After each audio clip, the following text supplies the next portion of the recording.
Hi again then guys, and welcome to yet another Le Mans prototype setup. And once again, just like with the others, we're going to compare this car's lap time to stuff like the Peugeot 905, the Sauber C9, various others that we've already done tunes for, to give you some idea of how competitive it can be. Now, speaking about how competitive the car can be, a lot of people don't give the Nissan NISMO any credit at all. They think it's too slow through corners, it wheel spins too much, it's too heavy, it's just not competitive enough. Now in the real world, that was technically true. But one of the reasons why is because the boost system was not working for the Le Mans. It was due to have over 1200 horsepower when the boost was engaged. And that wasn't working, so of course it was slow. Now I'm not saying that it would have won if that was working, but at least it would have helped. And on the game, you can in effect do that, because unlike on GT6, you can actually upgrade the power now. That's such a cool change, because the acceleration on this car, it's brutal. Now as far as the upgrades go, as you can see, just like with the other tunes, we have upgraded it, just to give you some idea of the ultimate potential that the car has. At least, of course, with me driving, that goes without saying.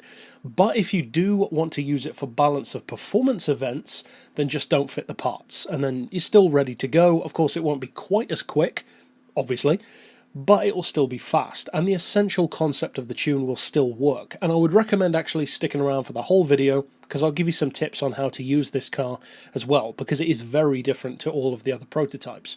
So we're fully upgraded as far as power and weight. Traction control you definitely want turned off. Some people, if you're, say, less experienced, you could have it on 1. That can actually help off the line quite a bit. So traction control being turned off is, of course, once you get used to the car. As far as tyres, we've got it on racing hards, again, to show the kind of potential that it has without the best tyres. As far as the suspension, we've got the ride height on 55mm on the front, 80mm on the rear, frequency on 4. Anti-roll I've got as low as possible. Again, that's to loosen up the steering. As far as compression on the dampers, at 56, then 84 on the rebound. Perhaps, surprisingly, I do actually have 1 degree of camber on this car, but it's not actually for cornering. Ironically, it's for straight lines, because once you get up to the kind of speeds that you can in this game, it becomes very unstable and it moves around a lot on the road. So that's basically to keep the car under control and also under very heavy braking. We've got neutral toe on this one. Downforce you cannot adjust, which is kind of a shame, because the top speed could definitely be better otherwise. As far as the diff, I would recommend the lowest settings on all 3, but of course, with a front engine car, it's very open to interpretation, personal driving style. And as far as the gearbox, again, of course, it will depend on the power that you're running, but I've got an auto setting of 249, as you can see, then individual gears of 2.9, 2, 1550, 1250, 1050, and then a final drive of 2225. So that's it for the tune.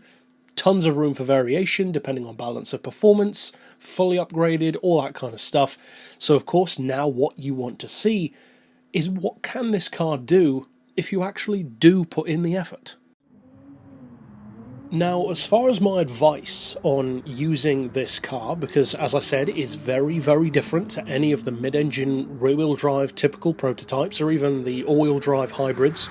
So, what I would recommend for this car is do not use throttle barely at all, if at all, when you are in a corner.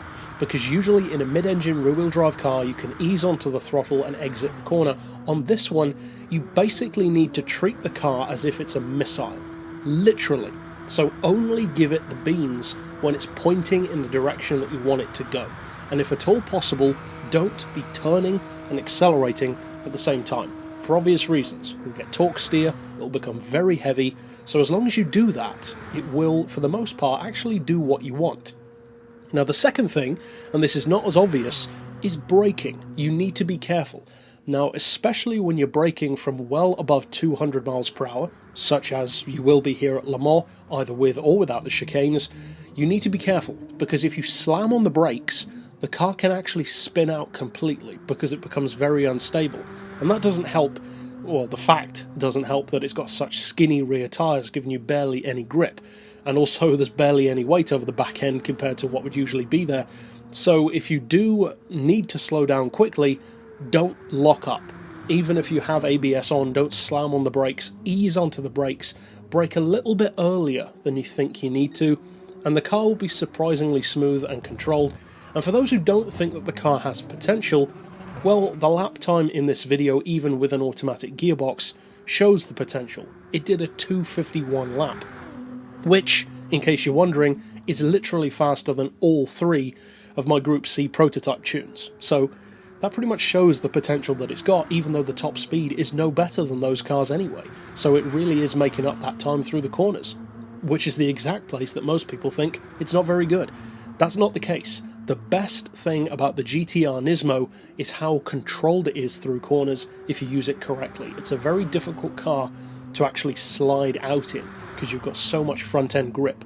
So if you use the car correctly, it's a force to be reckoned with, and I happen to love this car. So if you do use the tune, I hope you have a ton of fun with it, and of course check out my other ones by clicking through here on screen. But for now, as always, thanks for watching.